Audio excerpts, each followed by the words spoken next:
Hello, everyone.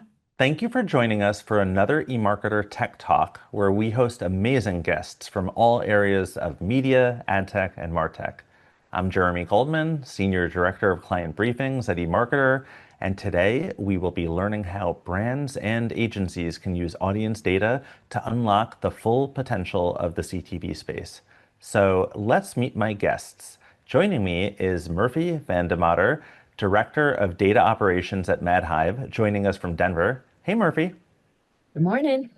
And we've got Brian Lerner, VP of Customer Success at Datonics, joining us from the DC area. Hey, Brian. Hi there. Thanks for having me. Yeah, great to have both of you. We would love to know where all of you are tuning in from, so just drop that in the chat. And while you're at it, you can also use that chat to send in any questions throughout today's session. Try to stump our guests as much as you can, but we will do our best to answer as many of those questions as we can during the live Q&A in the second part of the show. Brian and Murphy have a great presentation planned for you today. So with that, Murphy, over to you. Thanks so much, Jeremy. All right, y'all, let's get into it. So 50 years ago, we're talking about CTV. It all started with TV, and advertising was a very different beast back then. It was truly a mass medium. You had three, maybe four major networks, and the entire family gathered around the living room, TV, on a daily basis every night, right? So as we moved into the Mad Men era, we stepped into color TV and it got that much more advanced. And advertisers bought for a lot of money on a popular show, knowing they'd reach millions of households, families in front of that television. Advertisers knew back then that TV commercials had a massive opportunity for impact on American families. This notion of impact carried into the shift towards digital, where we still had to wait for the next episode of Grey's Anatomy, Lost, to air on every Thursday night. Fast forward to today, and commercials still have that potential impact, and viewing habits have completely transformed. The singular family TV gathering is far less common. Instead, we have many devices, smart TVs, phones, tablets, laptops, and individual viewing preferences. This shift is really cool, and it gives an unprecedented opportunity for advertisers to connect with individuals. With 90 million households in the US alone that have a connected TV device, it's a massive and diverse audience, and they're ready to be engaged. An audience that we know from our personal viewing habits, like I said, streaming, tablets, phones, laptops. It does not take away from the fact that TV remains the most pervasive medium in America, a place where people turn to feel connected. The medium itself, a unique sense of community, and even more so as we moved outside just viewing from the family room, I'd say. It's precisely this unparalleled reach and inherent connection that presents an incredible opportunity to engage the right audience.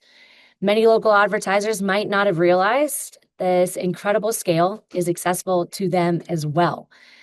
This is where utilizing the power of data to target audience, like what Datonics brings to Madhive, comes in.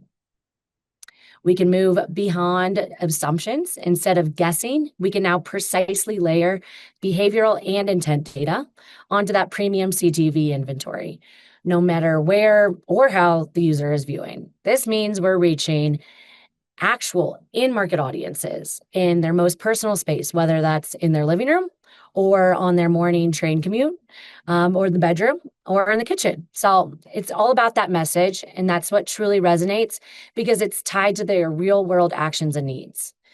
Using data correctly on a campaign can lead to massive lifts in performance indicators, such as clicks, real-world visits, so going to the store, or other conversions, all the way down to swiping your credit card and buying that couch, or even purchasing a car.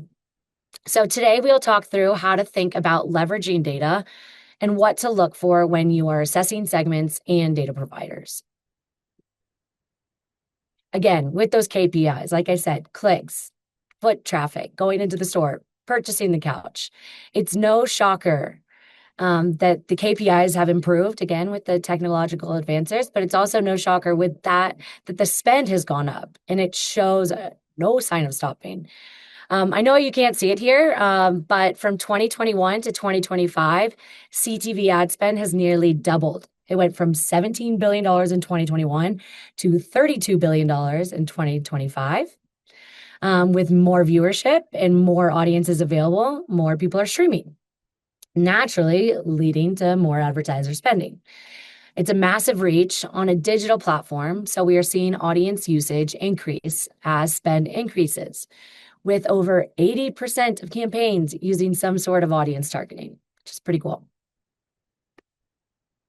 So let's now switch gears. Let's think about how we all have viewed TV in our own lives. In the past, the assumption was if someone was watching diners, drive-ins, and dives on Food Network, they must be a foodie and in market for new pots and pans. Or if they're glued to HGTV, they must be redoing their kitchen and they need a new refrigerator. While there might have been some truth to those correlations, it was broad and it was often inefficient and a pretty speculative way to target. It was essentially hoping that your message would reach the right person without truly knowing.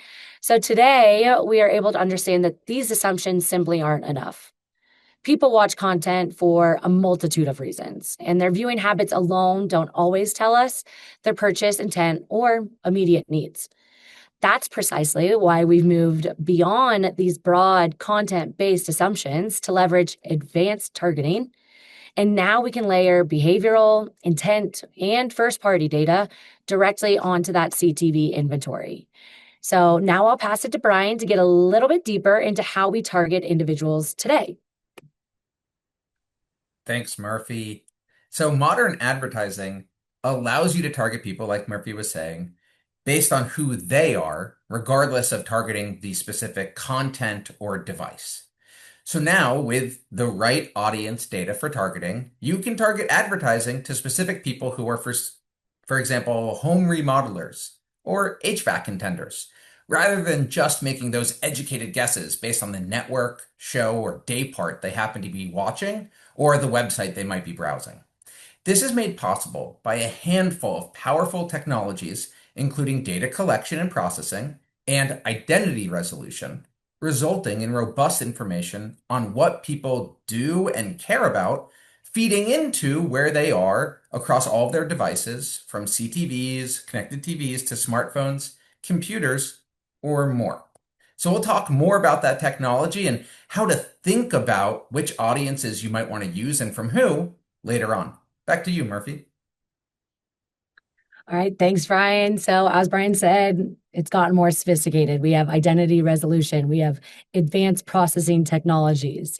And so it's getting more sophisticated, which means it's being used more because we're drilling down to that individual more closely. So, for example, the average campaign on Madhive leveraged 10 plus distinct audience segments to hone in on that exact audience, like Brian said, an HVAC contender or a busy mom. And with that, CTV is helping make local ad spend more accountable, which is pretty cool. Its ability to track clicks and real world conversions, CTV can be held to the same accountability of other digital channels like display and audio. And consumers don't mind watching ads in exchange for free TV. Audience-based buying is here to stay. 80% of consumers see it as a fair trade-off to receive ads in return for free digital video. In fact, they enjoy the personalization that digital targeting can offer. You're receiving an ad of something that you are in market for. And not for nothing, we as consumers also still pay to see ads with apps like Hulu and Amazon and Netflix. So this really does underscore the importance not only of audience targeting, but the need to partner with somebody like Datonics to ensure your ad is being targeted to the right people. All right. So you want audiences on your campaign. You want to target the right people. This is all very, very exciting stuff. But where do you start and what do you think about? Well, first of all, let's get a little bit of jargon out of the way. I might say audiences or segments or profiles or personas, but really it's all about just targeting your ads to the right people at the right time. 3P or third-party audiences are provided by data companies like Datonics and others. There's a lot of us out there and there's a lot of data. So how should you think about getting the right data for your needs for your campaign? Well, we like to think about it in terms of four different categories. Quality. So you want to make sure that you're getting really high quality data sources and that the identity resolution that you get between them is working well. What do I mean by that? Identity linkages ensure that it's the same person between different devices. So if you had a really, really great information set on people's smartphones, but then you wanted to run a campaign on a connected TV, without a good identity resolution technology, you're probably going to target the wrong people, even though you had a great list to begin with. Then there's reach. Whether you're trying to run a local or national or regional or whatever it is campaign, you want to make sure that you're going to get the right amount of people so that you can actually have a successful campaign. If it's really great, great, great data, but it's only for like 100 people, it's not really going to work for your needs. Precision is getting the actual audience you want precisely. So if you want people that are in market to buy a car, that's kind of a broad audience. If you want people in market to buy a family car, now it's more precise. What about a luxury family car? So you need to think about exactly what is the audience you want to be reaching for your campaign. And finally, customization brings together all of those three, but to build the bespoke audience that works for you. Let's talk a little bit more about how we at Datonics think about these four categories. With quality, first of all, we have a proprietary online network that gets us real-world observed online behavioral data. So what keywords people might be engaging with, searching, clicking, etc. And we run all of our data through an award-winning 4-level identity graph. 4 levels being the browser, the device, the person, and the household, which allows us to stitch together data from the online and offline world that tells really cohesive 360 profiles of the same people that you can target omni-channel, including on connected TV. In terms of reach, it's really important that your campaign can run and reach enough people. Otherwise, all the work that you're putting into it is kind of for naught. We have 90% coverage in North America and enough to power even custom audiences at national and local levels. In terms of precision, we go wide and deep because it's really important to be able to use all of the different data points that you want with the specificity levels that you need. So we have demographics, purchase data, B2B, home ownership and renovations, auto, visitation, and way more. And that gets specific too. So you can be, I want someone who's looking for a car, or maybe I want someone who's looking for that luxury family car, whatever it is. And in terms of customization, there's 3 major ways we might think about that. One is simple and or Boolean combinations. So that's, I want someone who's 21 plus and interested in the NFL. Great, that's a pretty simple custom segment, but we can do that, of course. Then there's custom keyword audiences, which is I'm interested in people who are engaging with this set or that set of keywords online so that you can get really specific to your needs, maybe specifically people who are interested in the NFL draft. And then there's personas. Personas are a bit more complicated. That's where you might have a bunch of audiences that you're joining or disparate topics, or even something as glamorous as I want the Brian. And the Brian is a 35-year-old man who lives in Maryland and likes board games. In terms of custom audiences, it is really important to ensure that you're going to get what you need accurately and in a timely fashion, so you can get your campaign running on time without any issues. So any vendor that you're thinking about running custom audiences with, you should talk to your platform rep or to the vendor themselves to check with how they think about what we just talked about in terms of quality, reach, and precision. And also, when are they going to deliver it? How transparent are they? If you say that you want an audience based on people who are in market for family cars, how are they building that audience for you? So Datonics has a lot of experience delivering custom audiences.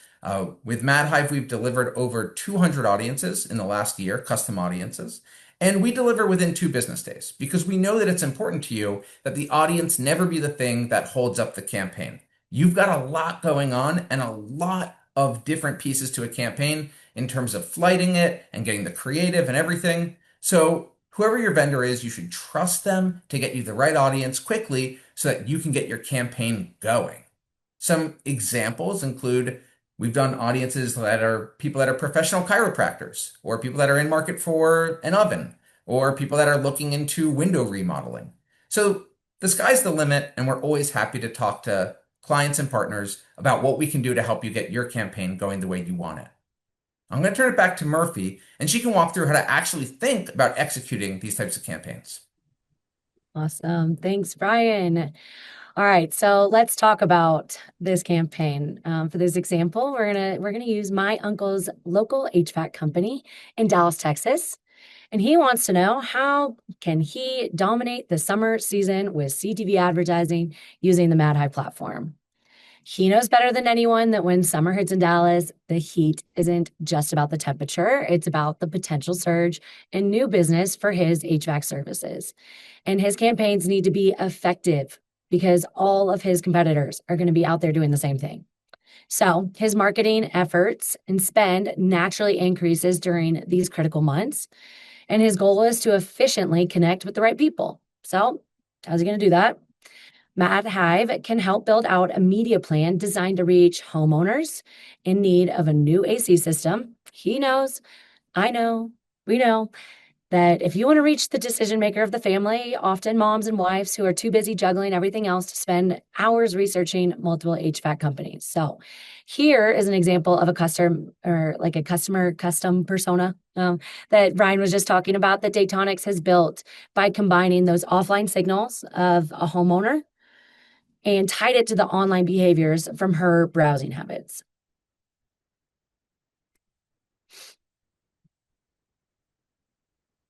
If we're going to walk through a specific campaign of this, I want to show you Datonics mass reach. Brian said they have 90% of coverage of the United States. And when you're thinking about how to target an audience, yes, it's about the quality. You want to reach that really in-market decision maker, but it's also about the reach in the scale. Like Brian said, you don't want to just reach 100 people. So I wanted to build a plan that shows just that for my uncle to see what locals avails looked like for HVAC contenders in the DFW Metroplex. So when comparing Datonics against avails against another leading provider, Datonics did have much higher rates and reach of the estimated avails. So just by layering on Datonics data, the targetable universe got bigger. And so now that we know how many people we can reach, we really want to hone in on how we do it. So what does activation look like and how do you prove it actually worked? So here's how we do it. We think it's really important to start with just defining your objective. So for my uncle, he wants people to visit the site to get a quote or call directly to schedule an appointment. But other local advertisers, maybe they want to have you physically visit the store or purchase online. So from online to offline, we offer comprehensive strategies to drive campaign impact to help you meet your campaign goal. Equally as important, hyperlocal targeting, right? So first we pinpoint your exact serviced areas within the Dallas-Fort Worth Metroplex down to specific zip codes where your ideal customers reside. We ensure your ads are only served to households within a viable distance from your business because you're not going to be calling in a new AC unit from Houston to have it delivered and put it in Dallas. It just doesn't make sense, right? So you want to target the zip codes around the business where your customers are. Next, we want to talk about the audience segmentation. So going back to how you find that decision maker. And this is where Datonics really does shine. So we can layer on data to identify the households with families, targeting those decision makers, aka moms, beyond just those that are in market for a new AC unit. We can even look for signals of recent home renovations or energy efficiency interests. So we're not just looking at people who need a unit yesterday because it's out and it's 115 degrees in Dallas, but potential future buyers as well. So when we look at, again, we're zooming out and we're looking at the objective. We know where we're targeting and we're knowing who we want to target. Now let's talk about the inventory of where they are. So your ads will run on premium connected TV publishers in Madhive. The same places you're already going to be watching TV yourself, or your audiences are as well, their favorite shows and movies. So it gives your brand a high quality, trusted environment. I can confidently say that people like my uncle never thought his ads would run on ESPN or after an episode of Yellowstone on Paramount TV Plus. But Madhive really does knock down the barrier of entry for small businesses to advertise on these publishers. One of the most important components of your campaign is proving its efficiency. So, how do we do that? It's through measurement, also known as attribution or outcome. So, it's how we measure whether or not viewers took the action after seeing your ad. We do this through pixel placement or footfall attribution, even brand lift studies. So, this is how my uncle or any local advertiser can find out if the advertising actually worked. And with Madhive, it's all in one place. You can plan, activate, and measure all of your marketing efforts. With that, I'll pass it back to Jeremy. As he said, we've got some time at the end for some Q&A. So thank you all, and we'll talk to you soon. That was really great. Thank you both so much. I mean, I feel like I cover this space all the time, and yet I learned a little bit. And this was so accessible, covered so much about targeting and precision in such a succinct presentation, actually. So you're right. We have gotten quite a few questions. So let's get straight into that Q&A, shall we? Um, I think that this is a good question, maybe actually for Murphy, maybe to start. What is CTV doing to contain oversaturation of advertising? Too much in terms of unskippable and intrusive advertising, might cause negative consumer experiences. This questioner asks, and I think it's a valid point, but also, I think you even mentioned this, there's a bit of a value exchange going on there. If it's a quality targeted advertising, especially in exchange for free content, generally the user is okay with it. But what would you say to the broader question?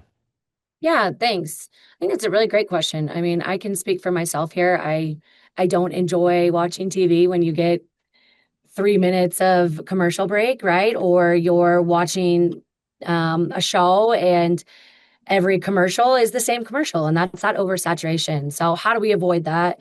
At Madhive, it's really comes back to identity. What Brian touched on is having a strong identity layer sitting behind the platform itself, so that we can understand things like reach and frequency metrics, so that we're not serving that same ad to the same household 5 times in a row, 10 times in a row, or knowing to what Datonics can power there too is that you're not with the connection of their device graph too, of having somebody on their smartphone or on their tablet and laptop, knowing when those people are moving around to again keep reach and frequency in check.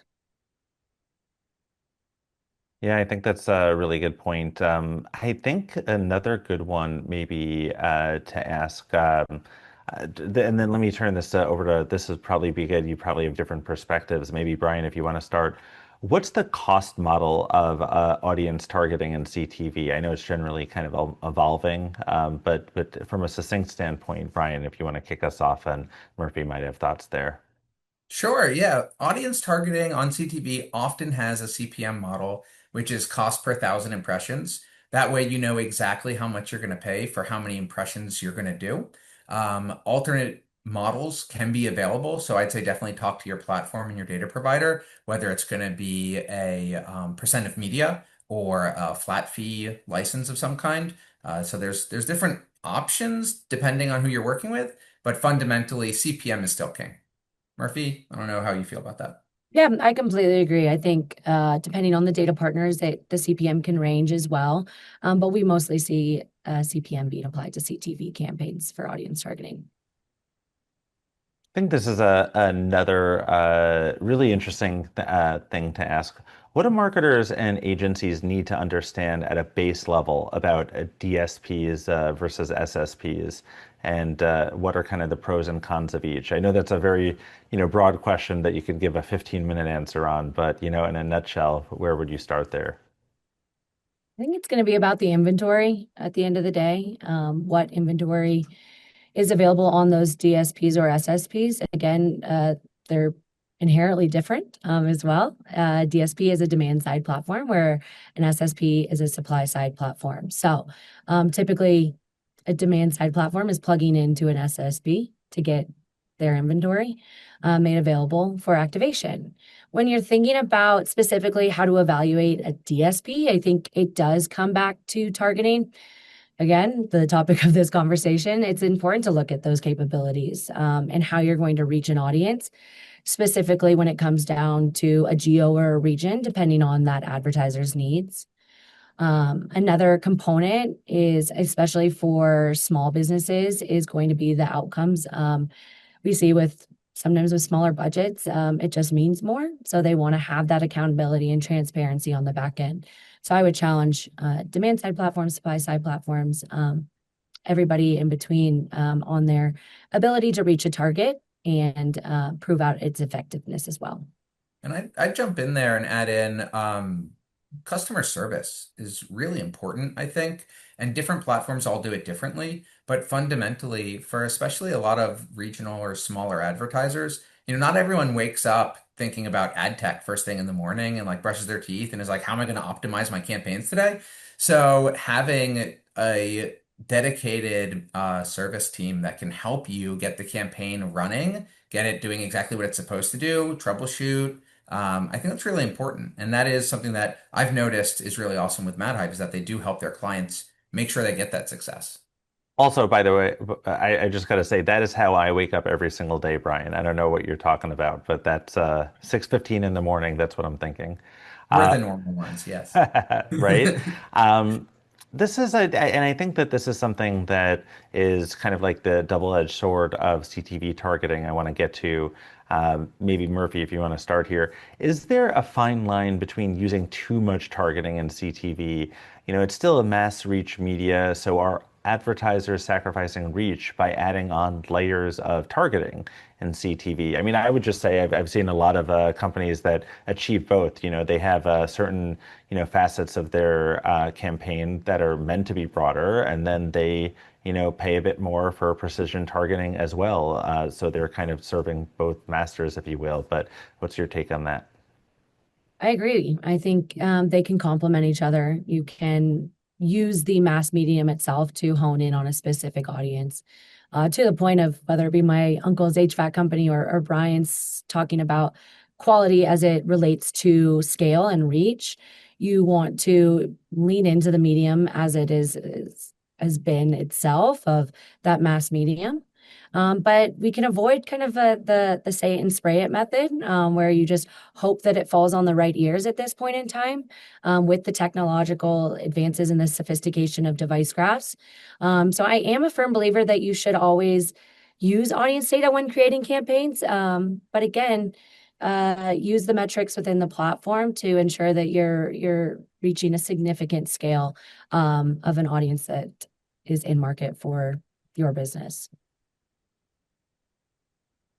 I have a really good follow-up right here. Like we're kind of talking about ultimately like reaching very, very specific audiences and at the same time increasing our return on ad spend. So I said, see if you could stump Murphy and Brian. So people tried to listen to me. What is the tipping point when tech stack and layering audience segments costs more than the media and the return on ad spend? That's a really interesting one. I mean, obviously, it's going to depend, I think, depending on how specific the audience is, and probably going to differ from industry. But do you have any takes on that? Yeah, I can talk about it from an audience perspective, which is that fundamentally, because we are one company that uses data that we source both online and offline, we get a lot of offline data from industry leading vendors, but we can actually join everything, build it all custom, whatever we want, and keep those really low and effective CPMs that help keep costs in line. So in some platforms and with some providers, they might stack costs on top of each other. For every and join, you might get a higher and higher CPM. Or, oh, well, if you want business decision makers, then you're going to be paying like a really, really high CPM. That's not really realistic. But generally, we are able to keep those costs very, very low in terms of the data costs. So I think that that's one way to think about it. Often the data cost is considerably lower than the cost of the media. There's so many things that matter when you're buying media, like Murphy was talking about. But it's kind of like, I guess this movie is very old at this point, but in My Big Fat Greek Wedding, they say that like the wife is the neck and can turn the head if the husband's the head. Data can be like that a little bit. If you buy data, it can steer the campaign in a really effective direction, increasing that return on ad spend. And if you buy data that is inefficient or inaccurate, then it might turn it the other way. And yeah, you might end up costing yourself some money. We've just received word that was the first mention of My Big Fat Greek Wedding on an eMarketer webinar, by the way. So congrats on that. It's a really good point. By the way, Brian, this actually another question that ties into the whole ROAS you know, discussion is basically what is being done to ensure identity resolution at the household level is accurate and as relevant as possible. Because obviously, if you're going to increase your ROAS, you want to make sure that your targeting is as close as possible. Nothing's perfect, but the example that's listed here in this question is getting to the real decision maker and spender in the household when logins are shared across streaming services and multiple households. It's a tricky question, but either of you have a take there? Yeah, I mean, in terms of identity resolution at a household, you're typically going to cluster that on things that don't really matter for login sharing. So, like IP address and physical location. So yeah, I would say that a good identity resolution service, which we use it won Ad Exchanger's Best Identity Technology in 2023 and 2024. So very high quality identity resolution. It's relying on the IP that someone's at more so than looking at any login information, which no walled garden would ever share with us. Murphy, I don't know if there's anything from your perspective. Okay. So this is, I think, certainly related to that last question. What kind of, and I know you covered this both a little bit, but are there still targeting capabilities if a user is not signed in to a service? Like, for instance, free ones that don't necessarily require a login, and I think the answer is yes from your presentation, but maybe you can talk about that a little bit more. Yes, to Brian's exact point, we're typically not relying on the logins. We're relying on the IP itself, the IP address that is tied to the household. And when you're using the internet, all of your online behavior, whether it's online TV watching or online browsing behavior, is going to be tied into that IP address to use as a sort of an identity footprint about who the household is and then the online and offline behaviors that are tied to it. Do you have any thoughts on co-viewing when targeting specific audiences? I know that that's a topic that comes up pretty often these days. Yes, we are continuing to explore. It's a hard metric to measure, Yeah. just given the lack of technology to support actually showing what is being co-viewed in the cases where it is being measured. We have explored leaning into that. I think it could be really important for advertisers as we think about when we were talking about the cost model and the CPM, and how you could charge a higher CPM to reach more people in the household. Again, going back to my first statement about how there used to be 7 of us sitting around the TV, perhaps there's an opportunity that you're then reaching that many more eyeballs and connecting with many more individuals. Have an interesting one that just came in on. We got a lot of interest in this topic. I don't know if you can tell. Would CB, and I'll change this one a little bit. How much success have you seen on, kind of hyper local or hyper specific campaigns versus a little bit more, let's say, nationally focused campaigns when you're really trying to target? I know this gets to that question we had before about trying to sometimes go broad while at the same time use precision targeting for specific buyers. I would say that's Madhive's sweet spot, is being able to find scalable audiences in those hyper local markets.